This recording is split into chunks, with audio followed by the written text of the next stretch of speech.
Sadələşmiş vergi limitinin artırılması ilə bağlı təkliflər hökumətə təqdim edilib. Bunu Milli Məclisin İqtisadi Siyasət, Sənaye və Sahibkarlıq Komitəsinin iclasında 2024-cü il dövlət büdcəsinin icrası haqqında qanun layihəsinin müzakirəsi zamanı Maliyyə Naziri Sahil Babayev deyib. Nazir bildirib ki, layihə 200 min manat limitinin artırılması ilə bağlıdır.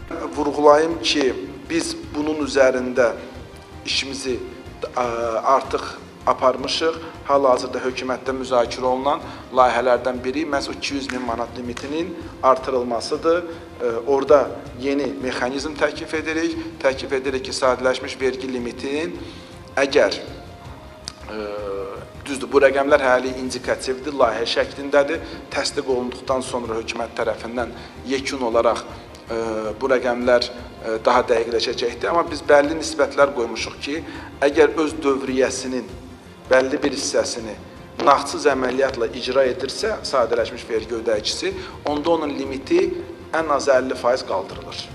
Sahil Babayev bildirib ki, 2022-2026-cı illərdə sosial-iqtisadi inkişaf strategiyasının icrası üçün 6 milyard 390,6 milyon manat məbləğində vəsait yönəldilib. Həmçinin son 5 ildə dövlət büdcəsi xərclərinin 43%, sosial yönümlü xərclərin isə 37,7% artdığını deyən nazir qarşıdakı hədəflərdən də danışıb. Və gələcək maliyyə sabitliyimizin, dayanıqlığımızın qorunması baxımından bizim ana hədəfimiz büdcənin cari xərclərinin məhz qeyri-neft gəlirləri hesabına qarşılanmasıdır.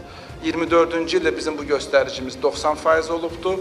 Yaxın perspektivdə biz 26-cı ilin büdcəsini və növbəti 3 ilin büdcəsini təqdim edən zamanı bu hədəfin üzərinə gələcəyik. Biz yaxın perspektivdə cari xərclərin 100%-nin məhz qeyri-neft gəlirləri hesabına örtülməsi proqnozlaşdırırıq.